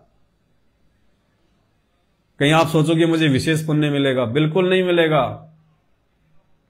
और यदि आपने साध संगति रखवाई, भगतों की सुविधा का ध्यान नहीं रखा, क्योंकि भगतों को यह सोच के चलना कि भगत नहीं आ रहे, भगवान आ रहे हैं, ये भगत ना समझना।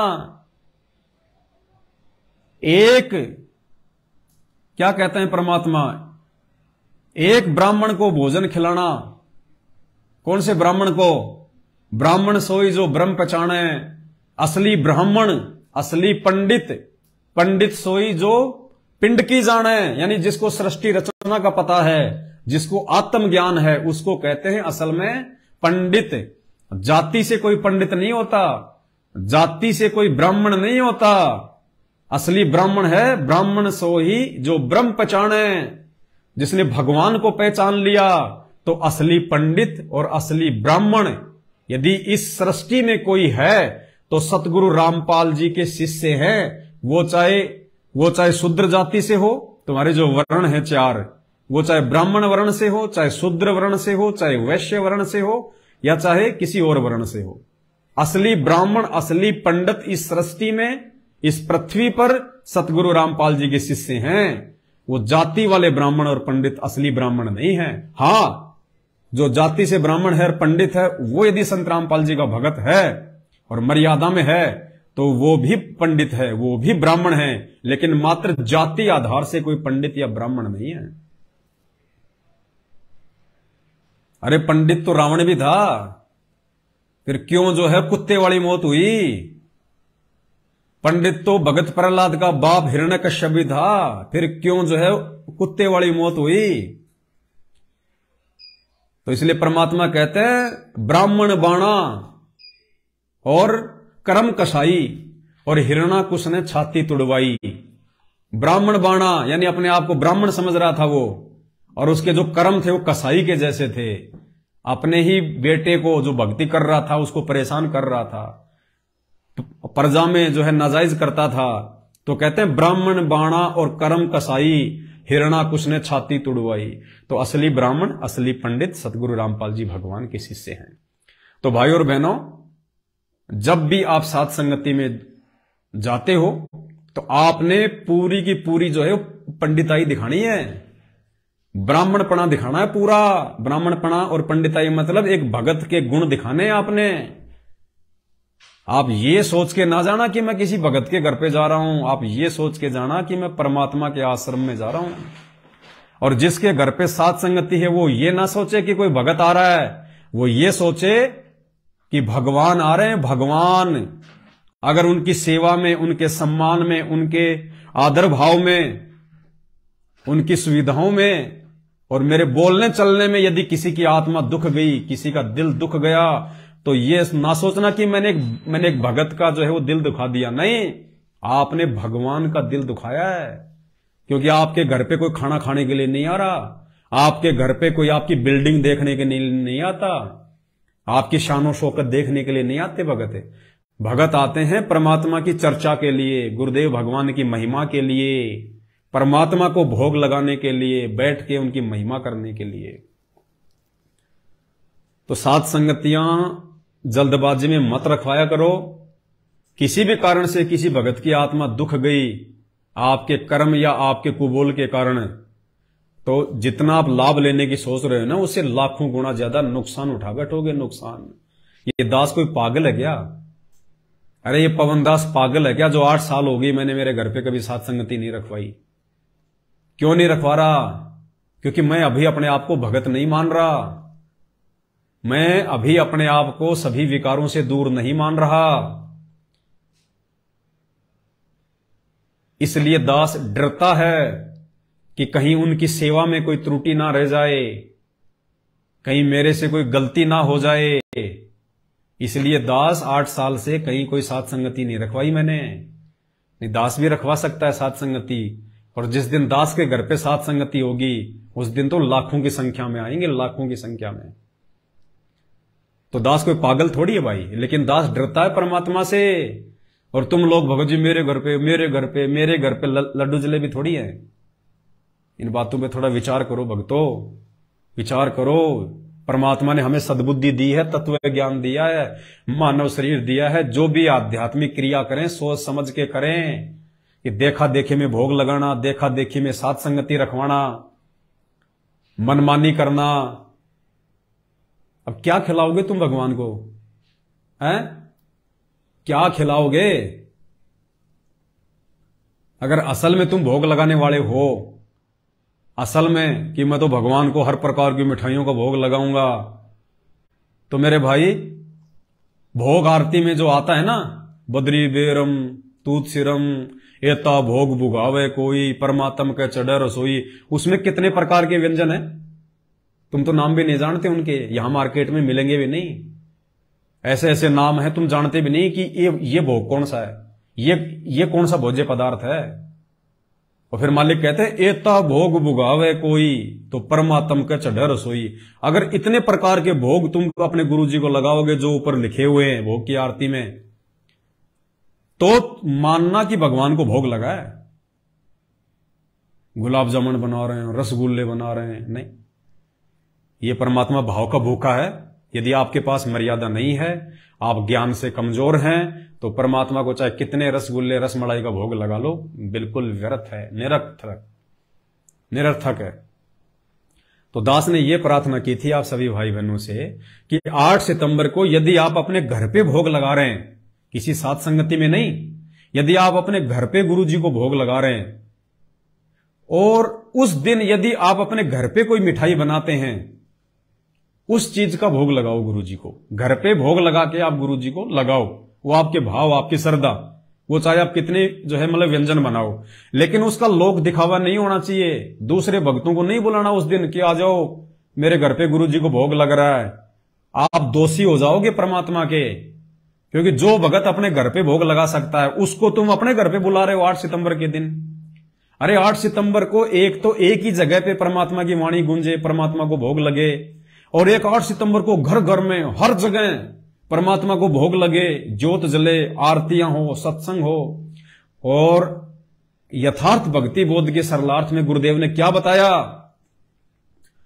भाई और बहनों, हमें जो ये 3 समय की आरती जो दी है भगवान ने, भोग की आरती दी है भगवान ने, जो मंत्र जाप दिए भगवान ने, उसके अनुवाद में सतगुरु रामपाल जी भगवान ने लिखा है कि भगत जब आरती करता है वो तीनों लोकों में गूंजती है। हम जो सुबह का नित्य नियम करते हैं, असुर निकंदन रमैणी करते हैं, संध्या आरती करते हैं, गुरुदेव को भोग लगाते हैं, मंत्र जाप करते हैं, चाहे सूक्ष्म रूप से या चाहे बोल के, तो गुरुदेव कहते हैं कि वो भगत के मुंह से निकली वो वाणी, वो शब्द, वो आरतियां तीनों लोकों में गूंजते हैं। खंड खंड में आरती गाजे, सकलमयी हर ज्योत विराजे। संध्या आरती में पढ़ते हैं ना, खंड खंड में आरती गाजे, यानी भक्तों के घर में जो आरती हो रही है पूर्ण परमात्मा सतगुरु रामपाल जी भगवान की, कहते हैं खंड खंड में वो गुंजायमान हो रही है। देवता भी ऊपर बैठ के उन आरतियों का आनंद लेते हैं। आनंद, जिन आरतियों को हम खाली देखा देखी में गा देते हैं, जल्दबाजी में हम उनको गा देते हैं, उन आरतियों का देवता भी बैठ के आनंद लेते हैं कि देखो इस घर में भगवान की वाणियां चल रही हैं। अरे गायक कलाकार क्या जल्दबाजी में गाना गा देता है? क्या जल्दबाजी में जैसा वैसी लय आई, जैसी धुन आई वैसा बोल देता है? क्या मायूस होकर गाना गाता है? उस गायककार को इस बात का पता है कि मैं जो गाना गा रहा हूं ये भले ही मैं अकेला गा रहा हूं, लेकिन आने वाले दिनों में घर घर में, सिनेमा घरों में, हर किसी के मोबाइल में ये गाना गूंजेगा। और इस गाने में यदि कोई त्रुटि रह गई तो मेरी बेइज्जती हो जाएगी कि उसको ढंग से गाना भी नहीं आता, वो फिल्म जो है वो फेल हो जाएगी। तो भाई और बहनों, इसी प्रकार हम जो परमात्मा की आरती करते हैं, मंत्र करते हैं, उनकी हम जो महिमा करते हैं, हम सात संगतियों में उनकी चर्चा करते हैं, तीनों लोकों में ये आरतियां गूंज रही हैं, तीनों लोकों में। तो छोटी बात नहीं है, हमने विशेष श्रद्धा और भाव के साथ में इन आरतियों को करना है। तो 8 सितंबर को कहीं कोई सात संगति नहीं रखवानी है। 8 सितंबर के बाद में आप कहीं भी रखवाएं, आपकी मर्जी। और सात संगतियों के जो नियम है, जो मर्यादा है, वो दास आपको बीच बीच में बताता रहता है। जल्दबाजी में कोई भी डिसीजन ना लें, जल्दबाजी में कोई भी सात संगति ना करवाएं। लाभ के बजाय उल्टा नुकसान हो जाएगा, उल्टा नुकसान। और लाभ के लिए, फायदे के लिए यदि आप सात संगति रखवा रहे हैं तो आप सबसे बड़े मूर्ख आदमी हैं। यदि आप सात संगतियों से लाभ चाहते हैं तो फिर आपको भक्ति का लाभ नहीं मिलेगा, फिर आपको नित्य नियम का लाभ नहीं मिलेगा, आपको सुमरण का लाभ नहीं देगा भगवान। सात संगतियों की शुरुआत केवल इसलिए हुई है कि सतगुरु रामपाल जी भगवान के जेल से बाहर आने से पहले पहले, और वर्तमान में उनके नाम से उनके परिवार ने जो धर्म को धंधा बना लिया, लाखों की संख्या में भगत समाज बेचारा अज्ञानता में, ना समझे में उनके पीछे लग के अपने कर्म बिगाड़ रहा है। उन भाई बहनों को समझाने की दृष्टि से, उनको सच्चाई बताने की दृष्टि से, भगवान के विषय में बताने की दृष्टि से, एक माध्यम के रूप में, एक ऑप्शन के रूप में हमने सात संगतियों को चुना है। साध संगति रखवाने से लाभ मिलेगा, फायदा मिलेगा, ये नहीं है, ये छोटी सोच है। ये तो केवल एक मकसद है, एक माध्यम है सात संगति। इसके बहाने हम एक जगह इकट्ठे हो रहे हैं। इकट्ठे होके हम अपने मन में जो भी संदेह और शंका भक्ति और भगवान के प्रति है, या कोई नया भाई बहन आता है, उसको समझाने के लिए है।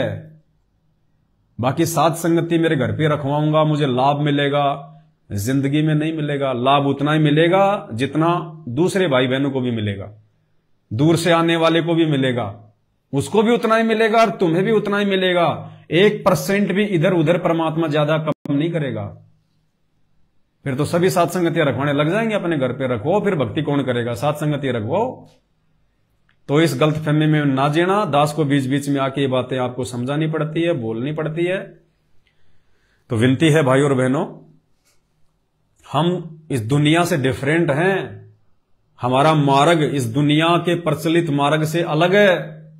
दुनिया तो जागेगी तब जागेगी, उनको तो समझ में आएगा, तब तक तो ठोकरों पे ठोकर लग चुकी होगी। आप और हम पे परमात्मा ने मेहर करके पहले दया बख्श दी, तो हमने गलती नहीं करनी है। तो उपरोक्त जितनी भी बातें परमात्मा ने इस छोटी सी साध संगति में, देखो ये भी तो साध संगति हो रही है। आप 400-500 भाई मिलके देख रहे हैं, दास अकेला बोल रहा है, परमात्मा आशीर्वाद देके बुलवा रहे हैं, ये भी तो साध संगति है। ये भी तो परमात्मा की चर्चा कर रहे हैं हम साधु भाई बहन आपस में मिलके, संत भाई बहन आपस में मिलके हम भगवान की तो चर्चा कर रहे हैं। इसी को तो साध संगत कहते हैं। तो साध संगत चाहे दो भाई बहन मिलके आपस में परमात्मा की चर्चा करें, वो भी साध संगति है। अब दास गया तो था बिहार में साध संगति के लिए, जो कि सिवान में थी। परमात्मा ने प्रेरणा नहीं की, दास नहीं जा पाया और उस बहन के घर पे चला गया। 2 दिन वहां रहे, 1-2 भगत आ गए। नेपाल से हमारी मुन्ना बहन आई हुई थी, नेपाल से हमारे 4-5 बहन भाई और आए हुए थे। तो हम 8-10 भाई बहन हो गए थे। 2 दिन वहां रहे, दिन रात परमात्मा की चर्चा चली, दूसरी कोई चर्चा नहीं। तो वो भी तो साध संगति थी। साध संगति का मतलब ये नहीं कि भीड़ आएगी तो साध संगति होती है, नहीं। भीड़ का साध संगति से कोई लेना देना नहीं। 2 भगत भाई बहन मिलकर परमात्मा की चर्चा कर लें, वो भी साध संगति है। तो बस ये 2-4 बातें थी जो आप भाई बहनों को बतानी थी। और तीसरी सबसे जो इंपॉर्टेंट बात है, 8 सितंबर 2023 को जब परमपिता परमेश्वर जी को भोग लगेगा, तो कोशिश करना आप सभी भाई बहन, कोशिश कीजिएगा आप सभी भाई बहन 10 बजे तक परमात्मा को भोग लगा लें। 8 सितंबर को 10 बजे तक आप गुरुदेव भगवान को भोग लगा लें, कोशिश कीजिएगा। क्योंकि 11 बजे फिर दास लाइव आएगा, क्योंकि परमात्मा के लिए बेड भी लेके आना है, परमात्मा का दरबार भी बनेगा, मालिक के जो वस्त्र हैं वो भी परमेश्वर को भेंट किए जाएंगे, जो कि हम सब की तरफ से होगा। तो सभी भाई बहन फिर 11 बजे दास के इसी Facebook page Pawan Das is live पर लाइव जुड़े, और उस दिन हम सब भाई बहन मिलके भी परमात्मा को भोग लग जाएगा। अपने अपने घर पे तो हम लगाएंगे, और जितने भी भाई बहन भोग लगाएं, आप कोशिश करें फेसबुक पर लाइव जरूर आएं, लाइव वीडियो चला दें। अगर आपके वहां पे नेट कमजोर हैं तो पहले आप वीडियो बना लें मोबाइल से, उसके बाद में उसको लाइव चला दें, अपने फेसबुक पे डाल दें, यूट्यूब पे डाल दें।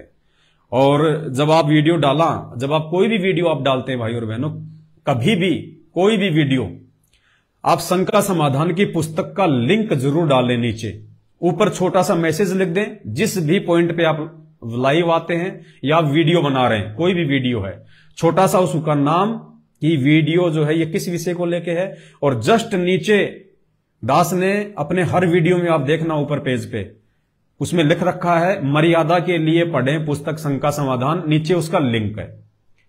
तो आप भी छोटा सा ऊपर मैसेज, ज्यादा बड़ा नहीं, छोटा सा एक लाइन का, और नीचे फिर दास ने अपने इस वीडियो के ऊपर टाइटल में जो डाल रखा है कि मर्यादा के लिए पढ़ें पुस्तक शंका समाधान, उसको आप जी कॉपी करके उस लिंक को और उस छोटे से मैसेज को आप जी अपने हर वीडियो के ऊपर टाइटल में जरूर लगाएं, जरूर डालें। क्योंकि शंका समाधान की पुस्तक वैसे लाखों की संख्या में भगत भाई बहन जो है वो पढ़ चुके हैं, पढ़ रहे हैं। अब जैसे वीडियो है हम डालते हैं, हर वीडियो के ऊपर टाइटल है, लाखों लोग वीडियो देखते हैं, तो लाखों लोग लिंक को खोल के भी देखते हैं। और जो हमारे भगत भाई बहन होंगे वो उस पुस्तक को जरूर पढ़ेंगे। और हमारी कोशिश है कि सतलोक आश्रम मैनेजमेंट हरियाणा से जुड़े हुए भाई बहनों तक हमने ज्यादा से ज्यादा इस जो पुस्तक है शंका समाधान, इसको पहुंचाना है, उसका लिंक पहुंचाना है। जगत वालों को यह समझ में नहीं आएगी अभी। जगत वालों को तो पहले परमात्मा से जुड़ना पड़ेगा, उनके सत्संग सुनने पड़ेंगे, उसके बाद उनको समझ में आएगी ये पुस्तक। ये पुस्तक केवल भगत भाई बहनों के लिए है। और जिन जिन भगत भाई बहनों के पास में पुस्तक आ चुकी है, पहुंच चुकी है, तो भाई और बहनों देखो कितना खर्चा करके 60 रुपए का ये कोरियर लगता है, और कई हजारों की संख्या में आप लोगों के पास में हमने कोरियर से साथ संगतियां भिजवाई है, कई लाखों रुपए कोरियर भेजने पे लगे हैं। तो ये सेवा है परमात्मा की, आपकी जिम्मेदारी बनती है आप उस पुस्तक को पढ़ें, उस पुस्तक में जो बातें लिखी हुई हैं उनको आप अपने जीवन में लागू करें, उस अनुसार उन छोटी छोटी बातों को ध्यान में रख के हम भक्ति करें परमात्मा की। तो 11 बजे 8 सितंबर को दास जो है भोग की आरती के समय लाइव आएगा, लाइव परमात्मा को भोग लगेगा। तो आप जी 11 बजे जुड़ने का प्रयास करें, सभी भाई बहन मिलकर एक बार फिर से परमात्मा जी को भोग लगा लेंगे। और हमने तो भगवान प्रसन्न करना है जैसे तैसे, क्योंकि हमारा तो मकसद ही ये है, जिंदगी का दूसरा कोई मकसद है नहीं। पेट पालन तक रोजी रोटी, और उसके बाद सिर्फ भगवान और कोई नहीं। तो जितनी भी बातें परमात्मा ने इस वीडियो में ज्ञान आधार से बुलवाई हैं, प्रार्थना करूंगा थोड़ा उन पे विचार करना, अमल करने का प्रयास करना। दास भी अमल करने का जो है पूरा प्रयास करता है, दास भी विचार करता है। मुझे भी सद्बुद्धि, मुझे भी नई नई बातों की जानकारी साध संगति से मिलती है। आप जैसे भाई बहनों के पास में जब मैं जाता हूं, मैं उनके पास में बैठता हूं, परमात्मा की कोई चर्चा होती है, तो बहुत सारी बातों का हमारे को मालूम पड़ता है। ये सारे विचार मेरे नहीं होते जो आप वीडियो के माध्यम से सुनते हो। आप जैसे भाई बहनों से जब बातचीत होती है तो परमात्मा उनको प्रेरणा कर देते हैं, किसी चीज के लिए मुझे प्रेरणा करते हैं। और प्रेरणा परमात्मा उसी को करेंगे जो मर्यादा में होगा, जो मर्यादा में नहीं होगा उसको गुरुदेव भगवान भक्ति से संबंधित कोई प्रेरणा नहीं करेंगे। तो उस बहन के माध्यम से परमात्मा ने काफी बातें जो है दास तक पहुंचाई हैं। इसलिए पहुंचाई हैं क्योंकि दास को वर्तमान में परमात्मा ने एक यंत्र के रूप में खड़ा कर रखा है, निमित्त बना रखा है। इस दास के माध्यम से वो बातें आप तक पहुंचे, बस दास का इतना ही काम है। बाकी मैं मर्यादा में रहूंगा तो मेरे परमात्मा मुझसे प्रसन्न होंगे, मैं गुरु को भगवान मानूंगा तो मेरे गुरुदेव मुझसे प्रसन्न होंगे।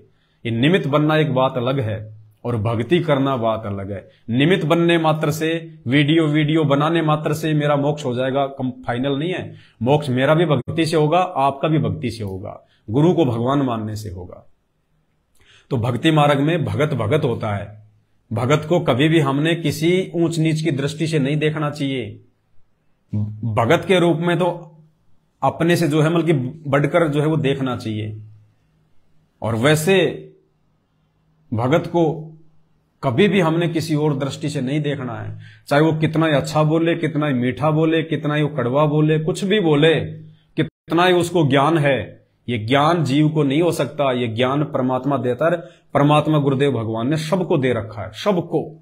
भगत को हमने भगत भाई की नजर से ही देखना है, गुरु बहन भाई की नजर से देखना है, इससे ऊपर नहीं देखना। अगर इससे एक पॉइंट भी ऊपर देख लिया मार खा जाएंगे, क्योंकि भगत भगत होता है, भगवान भगवान होता है। दोनों शब्द अलग अलग हैं, उनके गुण भी अलग अलग हैं। जीव अलग है तो पीव अलग है, आत्मा अलग है तो भगवान अलग है, आत्मा अलग है तो परमात्मा अलग है, भगत अलग है तो भगवान अलग है, शिष्य अलग है तो गुरु अलग है। बाकी तो परमात्मा की मौज, वो तो पत्थर से बुलवा दे। अरे 650 साल पहले पंडितों के भंडारे में, तोताद्री नगर में, काशी में, परमात्मा ने भैंसे के ऊपर हाथ रख के उससे वेद मंत्र बुलवा दिए। बताओ, जानवर कभी इंसान की भाषा बोल सकता है क्या इस कलयुग में? सतयुग में तो बोलते थे, परमात्मा ने बताया कि शुरुआत में। लेकिन इस घोर कलयुग में कोई जानवर इंसान की भाषा बोल सकता है क्या? लेकिन कबीर साहिब सतगुरु रामपाल जी भगवान ने बुलवा दिया अपना आशीर्वाद देके। ये समर्थ है, ये किसी से भी अपना काम निकलवा सकता है। अब बोलिए, अब भैंसे ने वेद मंत्र बोले तो क्या भैंसे को कोई पूजता है? किसी ने भैंसे को पूजा आज तक? किसी ने भी? आपका भी कभी दिमाग में आया कि उस भैंसाराम की हमारे को जो है वो पूजा करनी चाहिए? नहीं आता ना। इसी प्रकार परमात्मा किसी भी भगत को आशीर्वाद देके अपना कोई भी काम करवा सकता है, लेकिन वो भगत भगत ही होता है और भगवान भगवान ही होता है। लेकिन इतना जरूर हो जाता है कि परमात्मा उसको थोड़ा विशेष ऊपर उठा देते हैं। अब उस भैंसाराम की हम लोग पूजा तो नहीं करते, लेकिन कई बार जैसे गुरुदेव ने आश्रम में वो चित्र बना रखे हैं जोटे को आशीर्वाद देते हुए, वो चित्र जरूर आपको जो है वो घरों में मिल जाएगा। अब बताओ, भैंसे का कोई चित्र लगाता अपने घर में? लेकिन भगवान ने आशीर्वाद दिया तो भैंसे का चित्र भी लग गया घर में। मतलब भगवान के आशीर्वाद मात्र का इतना लाभ एक जानवर को भी अपने घर पे दीवारों पे लोगों ने लगा दिया, लेकिन उस जानवर में आस्था नहीं है। हमने केवल इसलिए लगा रखा कि भगवान ने देखो कैसे एक जानवर को आशीर्वाद देके अपना काम करवाया। तो ठीक इसी प्रकार भाई और बहनों, दास तो एक जानवर है, जानवर। हम सब जानवर ही हैं। हम भी तो 84 लाख योनियों में एक योनि है, मानव योनि। ये कोई 84 लाख से कोई भिन्न थोड़ी है, 84 लाख में काउंट होती है। हम भी जानवर ही हैं। हमारे भी तो कुत्ते और सुअर की तरह दो, ये देखो, हाथ है, पैर है, नाक, आंख, कान, सब कुछ जानवरों के, सब कुछ हमारे हैं। बस उनके शरीर की रचना अलग है, हमारे शरीर की रचना परमात्मा ने भक्ति करवाने के लिए, रोजी रोटी के लिए परमात्मा ने थोड़ी सी भिन्न कर दी। बाकी सारे कर्म जो जानवर करते हैं, बच्चे पैदा करना, संभोग करना, लड़ाई झगड़ा करना, चिल्लाना, क्रोध में होना, गुस्से में होना, प्यार करना, मोह ममता, जो कुत्ते में वो इंसान में भी है। सिर्फ भक्ति कर सकते हैं हम इस योनि में, भगवान को पहचान सकते हैं बस। बाकी तो कुत्ता भी तो कुत्ते की भाषा जानता है, पहचानता है, लेकिन हम भक्ति कर सकते हैं। कुत्ता भक्ति नहीं कर सकता। आप कुत्ते को कितना ही समझा दो कि राम श्री कृष्ण, उसको नहीं पता कि कौन राम कौन श्री कृष्ण, कैसे आरती करनी है, कैसे क्या करना है। तो ये बुद्धि परमात्मा ने केवल इंसान को बख्शी है, 84 लाख योनियों से भिन्न है। और फिर परमात्मा कहते हैं कि मानव जन्म दुर्लभ है, ये मिले न बारंबार, जैसे पेड़ से पत्ता टूट गिरे फिर वापस नहीं लगता डार। तो मेरे जगत वाले भाई बहन भी देखो, जितने भी जगत वाले भाई बहन हैं जो संत रामपाल जी से नफरत करते हैं या पता नहीं क्यों उनके मन में क्या घुसा पड़ा है, देखो आप लोग कितने महीने से मेरे वीडियो देख रहे हो और आप लोगों ने जितनी गालियां निकालनी थी आपने निकाली। कई तो थक गए बेचारे कि यार ये कुछ नहीं, इसके पता नहीं फर्क ही नहीं पड़ता, ये पता नहीं कमेंट्स पढ़ता है कि नहीं पढ़ता है। वो बेचारे गालियां देना ही भूल गए। लेकिन उसके बावजूद भी जितने भाई बहन जो जी भर के देते हैं, पता नहीं क्या क्या बोलते हैं। अब रियली मानना, अभी आप लोग संत रामपाल जी के ज्ञान से अपरिचित हो, आप अपने ही पिता से दूर हो। हमें तो पता है कि हम भी उन्हीं के बच्चे और आप भी उन्हीं के बच्चे, लेकिन हमारे मन में आपकी इन गालियों का लेस मात्र भी 1% भी कोई फर्क नहीं पड़ता है। बल्कि हम तो हमेशा यही प्रयास करते हैं कि ये परमात्मा इनको भी सद्बुद्धि दो, इनको भी परमात्मा थोड़े बहुत ये बुद्धि दो। ये सांसारिक तौर पे तो कोई इंजीनियर बना बैठा है, कोई डॉक्टर बना बैठा है, कोई वैज्ञानिक बना बैठा है, कोई बहुत बड़ा व्यापारी बना बैठा है, MA PhD करके पता नहीं क्या अपने आप को समझ रहा है।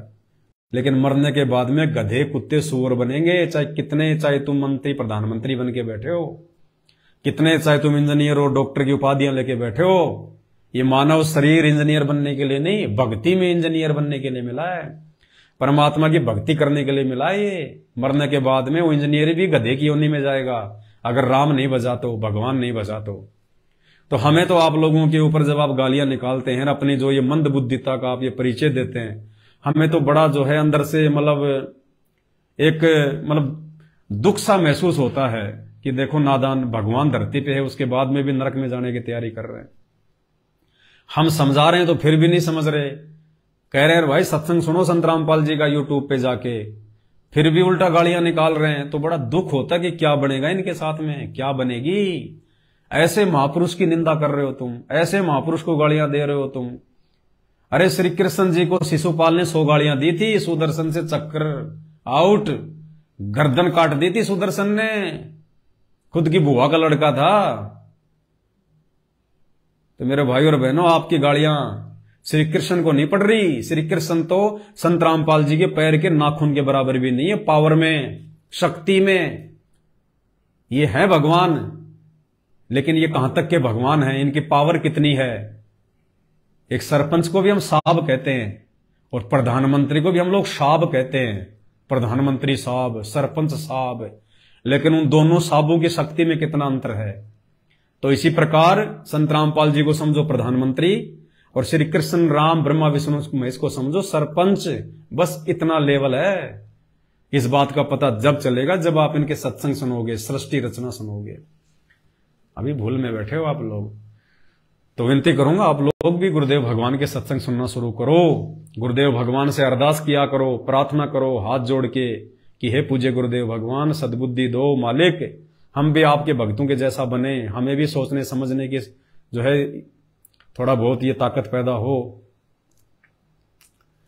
तो आप लोग तो बीमार हो अभी आध्यात्मिक तौर पे भाई, बीमार। जिस दिन आपकी आंखें खुलेंगे ना, उस दिन बहुत पछताओगे फिर आप कि परमात्मा के आपको जितनी गालियां हमने दे दी है, हम कैसे वो पाप कर्म धोएंगे।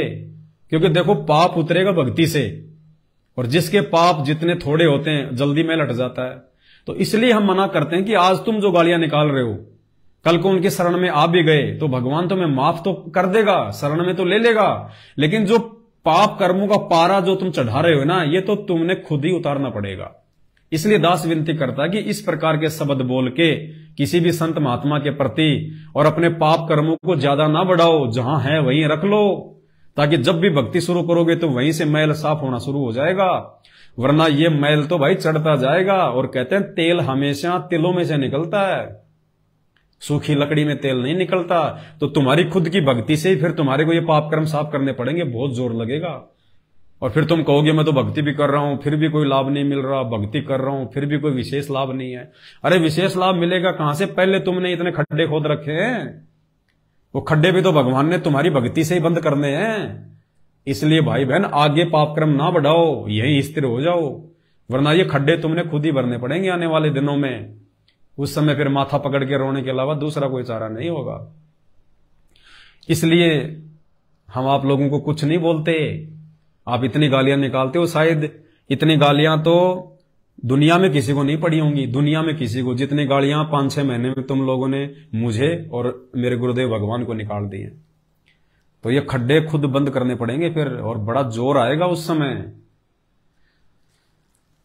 तो ठीक है भगत भाई बहनों, दया परमपिता परमेश्वर की। दास अभी मार्केट में जाएगा परमपिता परमेश्वर के लिए जो है विश्राम के लिए और बेड, जैसा भी परमात्मा प्रेरणा करेंगे। फिर 8 सितंबर को सभी भाई बहनों के साथ में लाइव आके सबके सामने होगा। बंदी छोड़ सतगुरु रामपाल जी भगवान की जय हो।